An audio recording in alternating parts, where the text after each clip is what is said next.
Hey guys, Veebat here with another V Plays with the very hated P.215.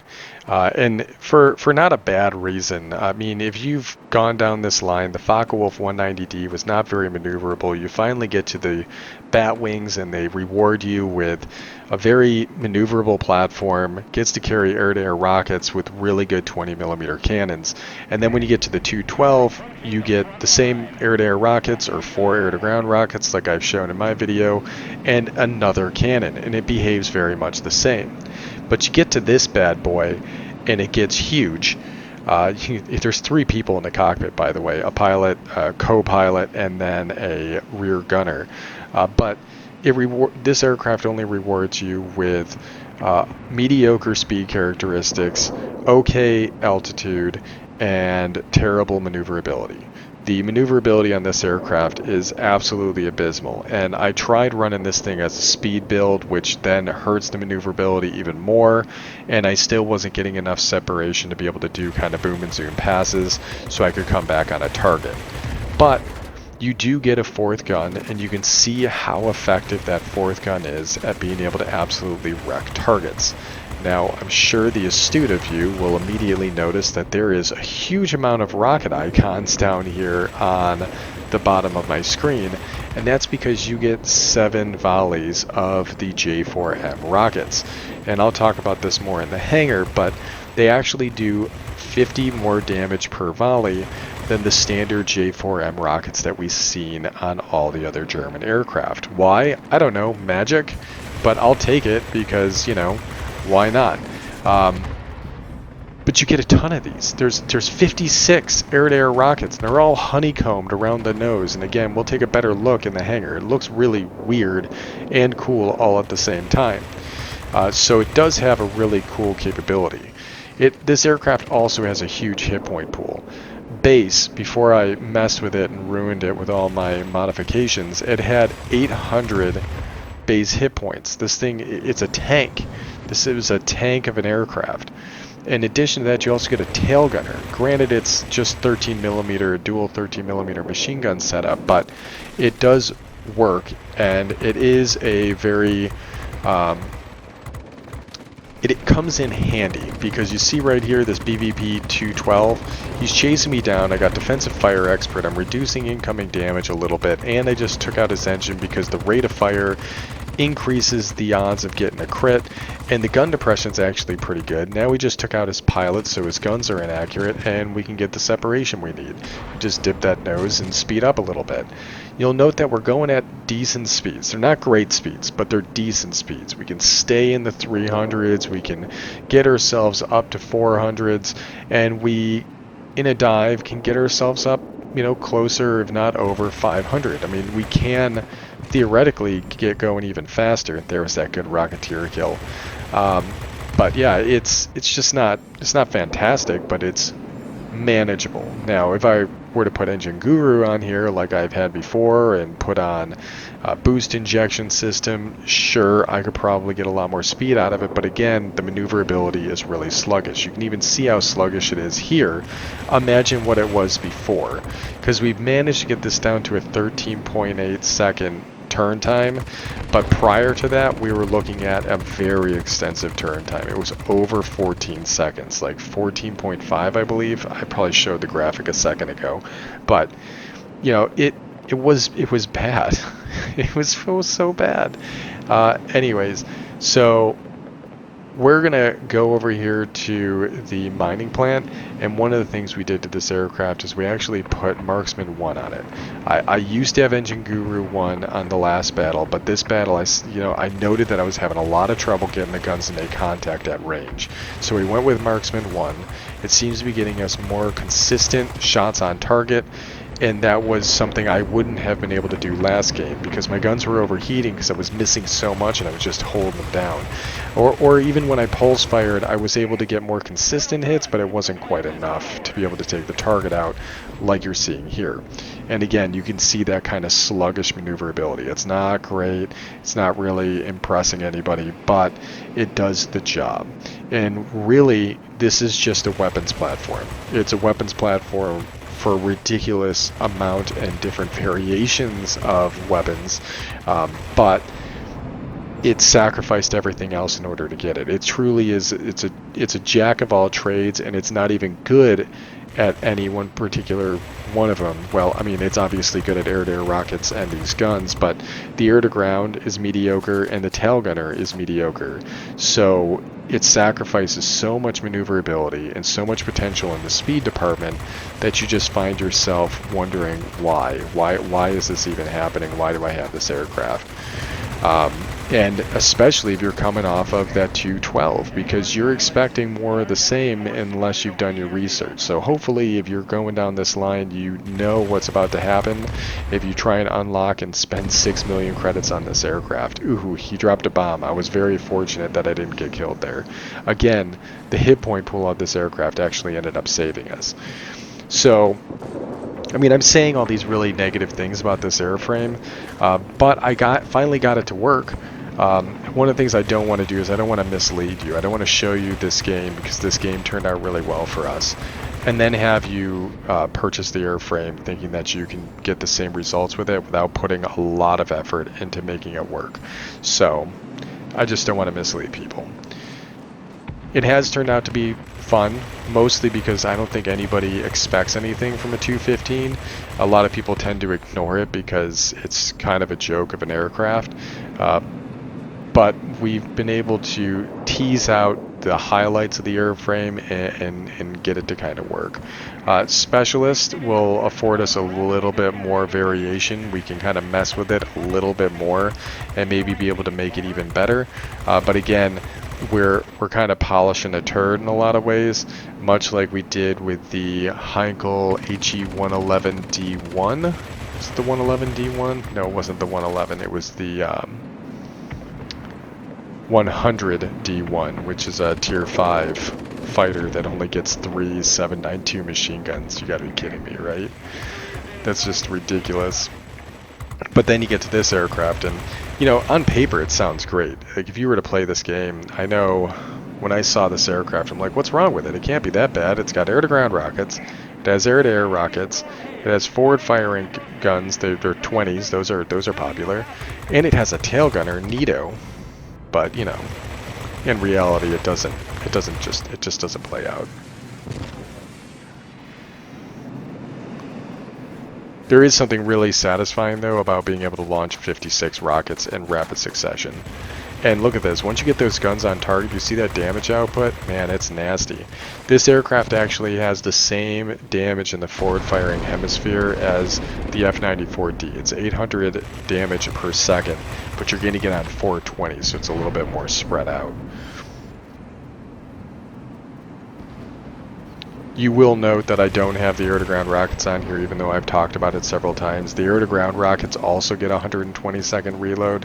And, you know, fun little fact, just because you have air-to-ground rockets on the aircraft, that doesn't mean R fires the air-to-ground rockets if you have, or air-to-ground rockets if you have air-to-air rockets, because I was hitting the R button thinking I was shooting the air-to-ground rockets. Nope, I was shooting the air-to-air rockets. You gotta hit space for the air-to-ground rockets in that case. Great job today. We'll be waiting for you back home. Yep. So I'm not going to complain about this result. The other results were decent. They were, you know, 9, 10,000, I think, individually, but, you know, this was a great result. So let's get back to the hangar, take a better look at this airframe, and this is going to be a long one. So strap in or tune out if you guys have had enough of me talking about the BVP 215.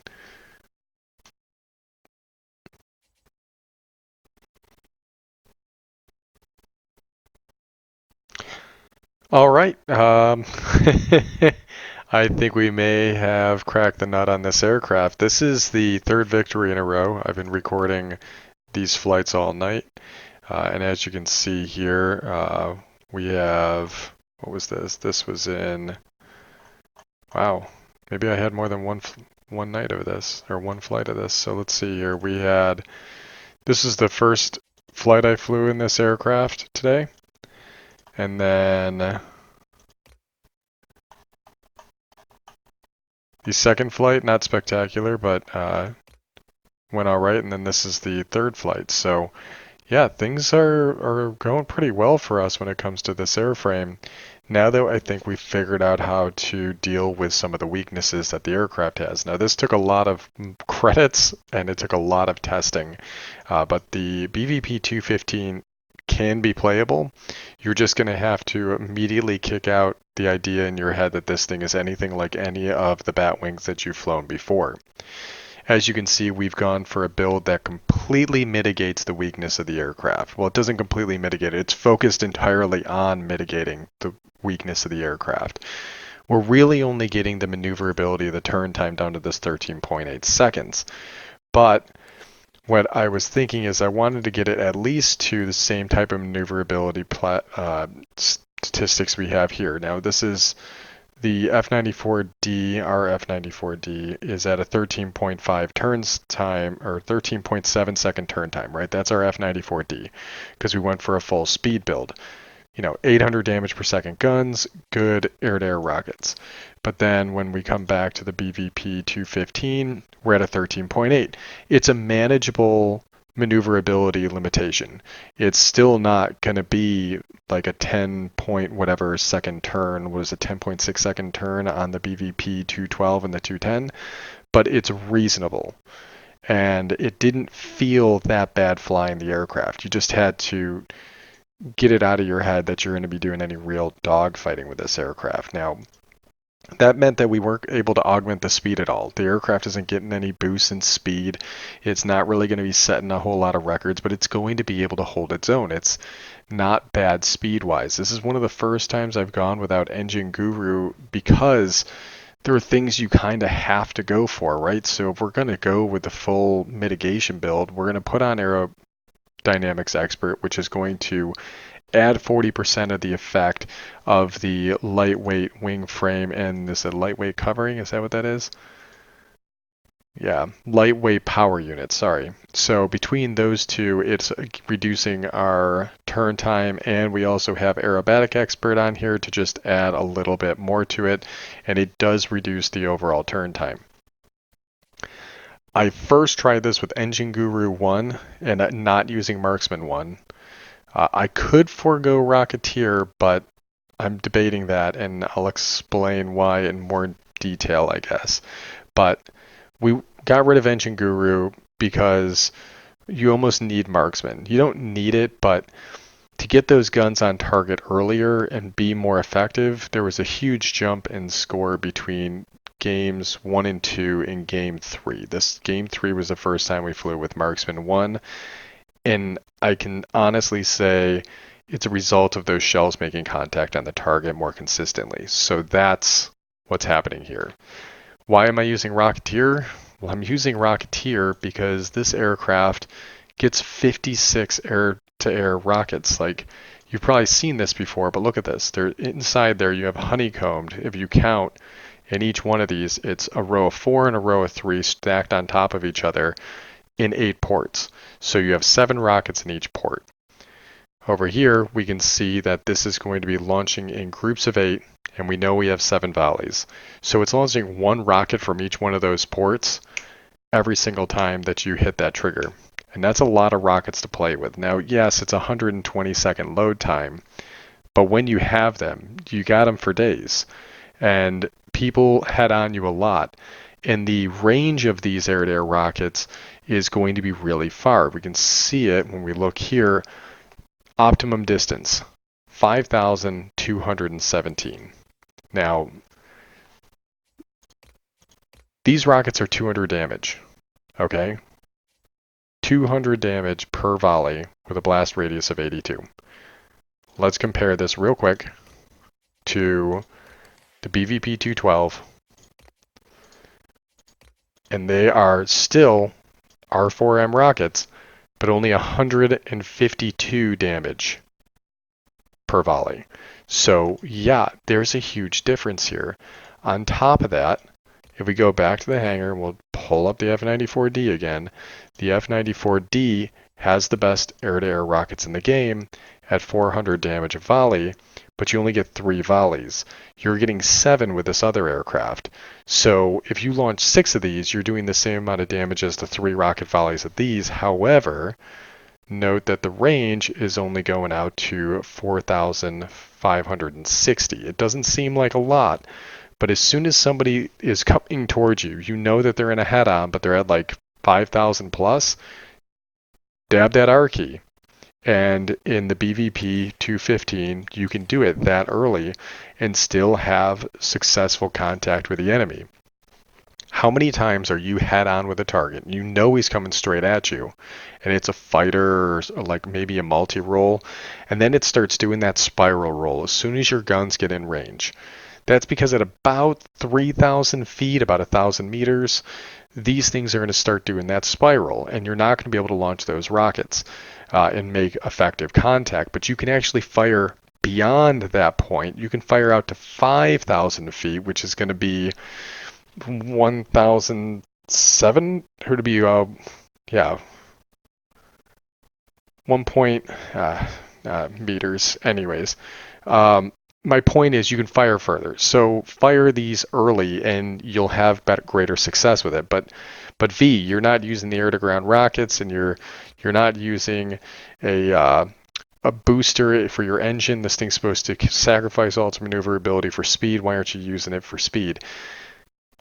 By taking the rockets off, I'm saving a lot of speed, okay?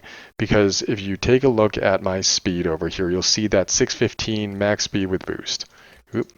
And then we're going to go ahead and mount these, and it's going to reduce our speed by nearly 20 miles per hour. It's 19 miles per hour, but it's reducing it significantly. So let's go ahead and take that back off, back to 615, an easy number to remember. Then we demount the smaller air-to-air rockets, and it's only a 6 mile an hour difference. So I'm willing to keep these air-to-air rockets on because, one, the airframe is literally built around the idea of building these rockets around the nose, and they are, by volume, the most damaging, the highest damage air-to-air rockets per any aircraft in the game, and the only tier 10 with air-to-air rockets. So we're going to keep them on, even though we're going to be letting go of the air-to-ground rockets for now. This is a unique aircraft, and I think specialization is going to be key. If we specialize in this platform, then we get an outboard weapon station and we get an engine station. We can either go with the boost injector. It's a boost injector. We can either go for the boost injection boost system, and aim all of our rolls for cooldown of the booster. Or we could go with the uprated engine to increase the thrust up, mitigate the rockets we're going to put on the wings, which is totally viable, and we may do. But we also can put on the aerodynamic pylons, and while that will increase the reload, it's going to reduce the drag effects. It will also, you can roll to increase the accuracy of rockets. I don't know what that does for air-to-air rockets, if it makes them more concise or if it even affects those. But either way, we can go for rolls for rockets because I have a bunch of these that I've accidentally rolled for rockets when I was putting them on bomber aircraft or bombing aircraft. But then we can also put on the consumable for increased damage from blast weapons, which I believe will also increase the damage of these air-to-air rockets. So we do have some neat options that go along with this airframe once we specialize it. And oh, by the way, it's got a tail gunner. It's a multi-role with a tail gunner at tier 10. I mean, how much weirder are you going to get? And we finally got it to work, and I'm kind of amped about that, despite all of the limitations that this airframe has and how much hate it gets from the community. I'm having a good time figuring it out and then making it work.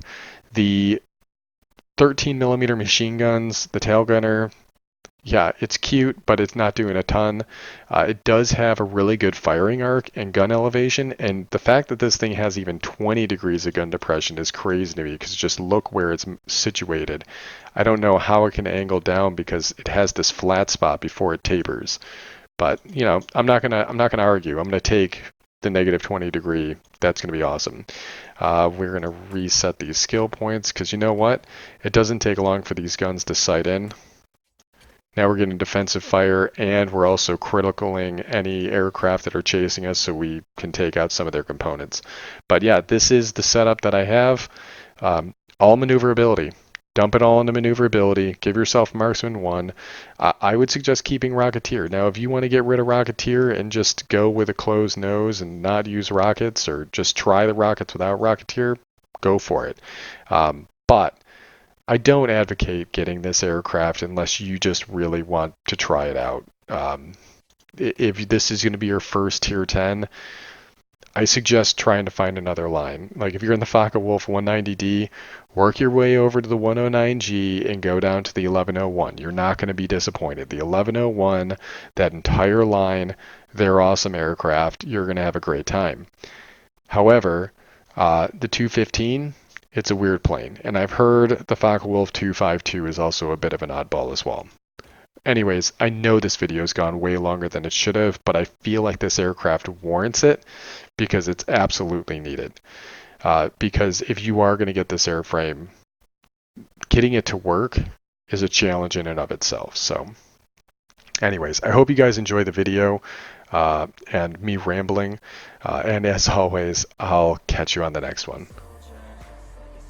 I keep on moving forward, always getting closer.